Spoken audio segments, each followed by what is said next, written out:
when people say your name, Atif, they instantly look at your teeth. Yeah. Because that's what happened to me just now. Oh, can I say from up here last night?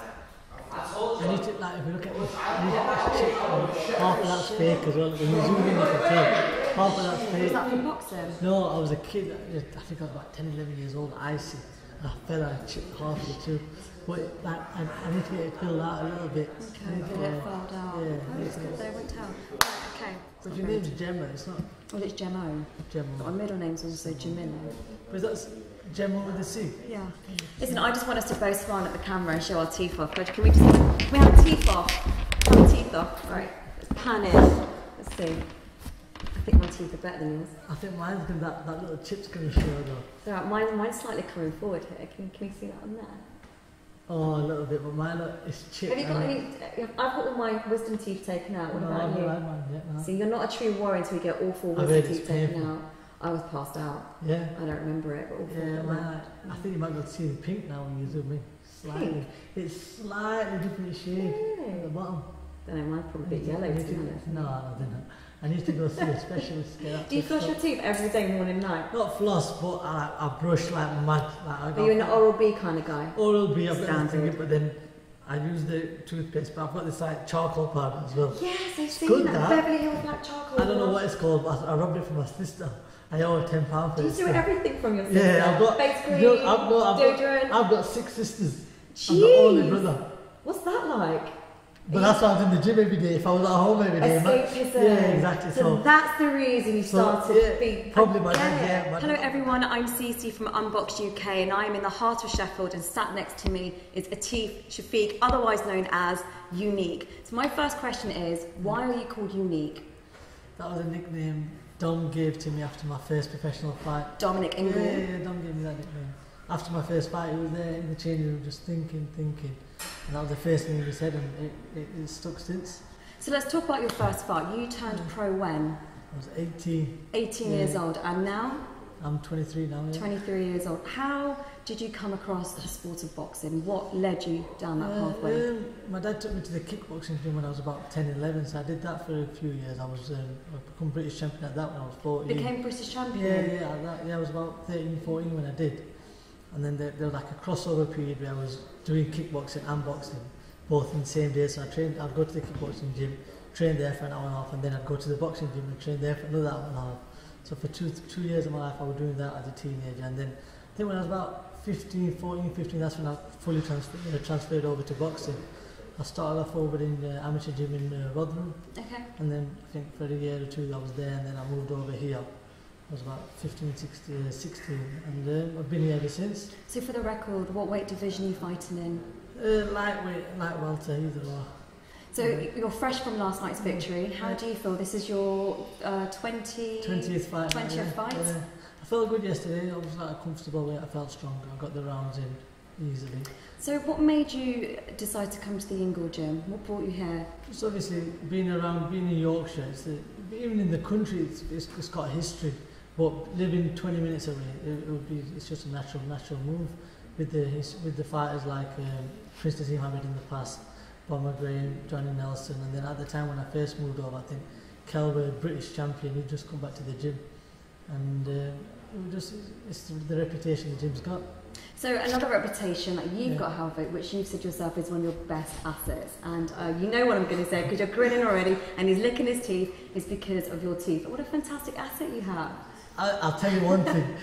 One of my early memories coming to the gym, Brendan said to me, I come to the gym, he said, what's the best thing your parents done for you? I said, bringing me here. He went, no, that's the second best thing. I had braces when I first come to the gym. He said, the first best thing was getting your teeth fixed up. And I'll never forget that. That was one of the first memories with Brendan. So do you think that's what led him to call you Unique? Or no, that was Dom that called you Unique. That was Dom calling you, yeah. But have you ever reconsidered calling yourself The Teeth? No, not quite, not yet. So I was observing you last night in your fight, and you did something quite specific, and you call it the Ingle way, is that right? So somewhere you kind of I just held, jab forward, and then you held, and then you attacked. So is that something that's quite unique in a sense? Here we've got a lot of different little things that are quite different to most of the gyms in the UK. But that's something that were Dom's instructions. I hear him all the way through the fight. I heard what he was saying and I followed the instructions and they were working. So about a year ago, in an interview, you declared that you wanted some big fights for the year ahead. Yeah. Do you feel that you're working towards that? Yeah, definitely. Now it's just a matter of, obviously, I do what I do and I leave the rest to Dom and John. Whatever they say is next, I'll be ready for, I'll prepare and I'll go in and get the win. Tell me about the people you've sparred with. I've done rounds with Kell Brook, who was a very big welterweight. Obviously, he don't try and knock my head off, but I've had rounds with him. I've sparred many rounds with Kid Galahad, many rounds with him. In the gym, we've got lads like Lee Wood also, who's on British title, on the verge of a British title.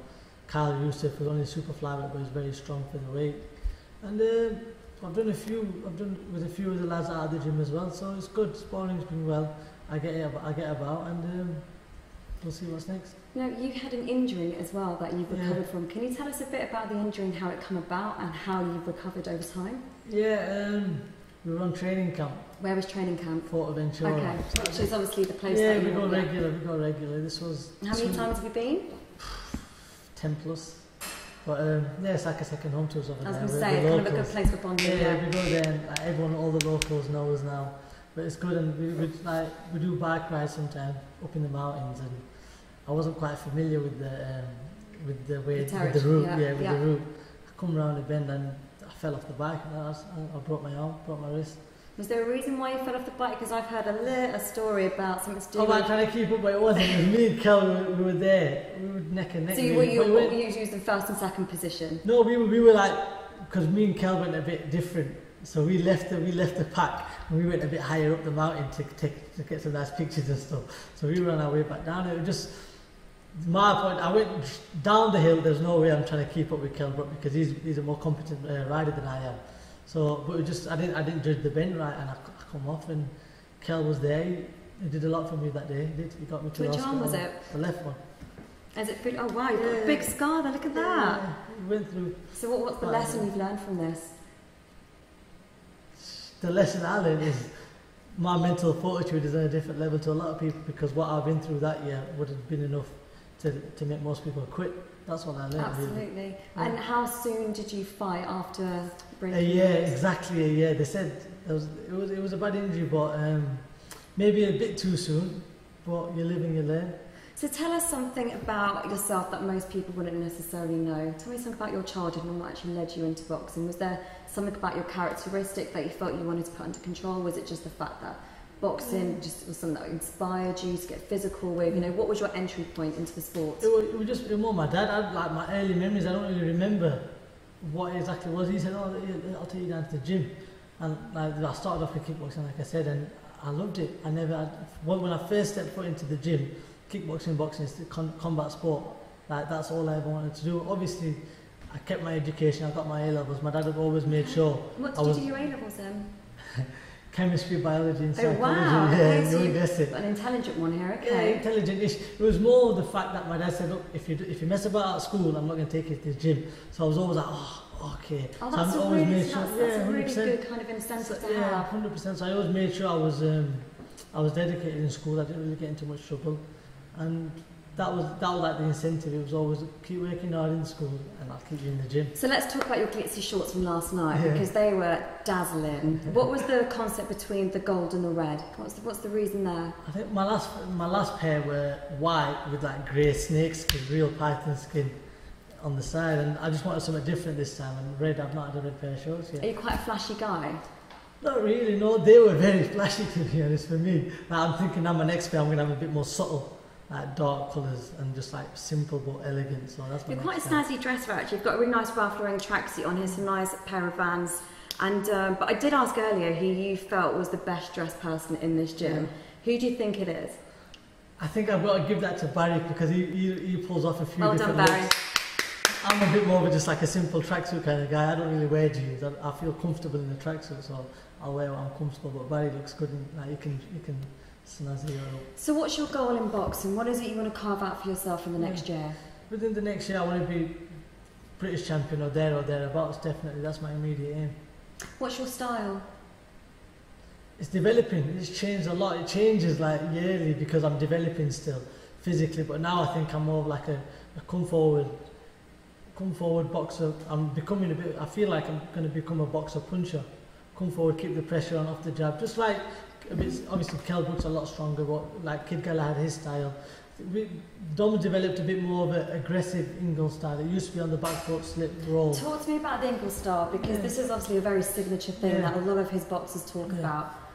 How would you describe it? I think it's developed now. Like I just said before, it used to be awkward, slip, roll on the back foot, dance, counter, and then come back. Now it's more like an attacking, counter, punching style. So we'll step forward, we'll keep the centre of the ring, use the jab to draw the leads, and then counter and come back with a snap. It's a bit like what he was doing earlier with the jab. Yeah. So it's like. Well, you definitely dominated in last night's fight. Are you happy with the result and obviously the points? Yeah, I'm happy. Obviously, everyone wants the stoppage, but the fight was only 4 rounds. You knew it was meant to be 6 rounds. It was meant to be 6. I knew I said to John, if it's a 6 round, I'll get him out of there. And everyone said if you had 2 more rounds, you definitely would have got him out of there. But I put on a good dominant performance. The fans were happy, friends and family, everyone was happy. So I'm happy. So what do you want to happen in 2018? Because obviously we're coming at the end of the season. Yeah. What's on your wish list? Good competitive fights. I want to be in 10 round fights. Anyone in particular? No, not really. Not just yet? No, yeah. Whoever's there that I have to get through to get to where I want to be, I'll get through them. No one in particular. Well, I wish you nothing but success. Is there anyone that you want to say thank you to, and also a shout out to your social media? Yeah, just a thank you to my sponsors who helped me out loads. ACA Nottingham, Sapphire Lounge Sheffield, and Four Seasons Car Hire, and social media at Unique Shafiq on Facebook, on Twitter and Instagram, and Atif Shafiq on Facebook. Thank you very much. Thank you so much. Well done. Congratulations. Cheers.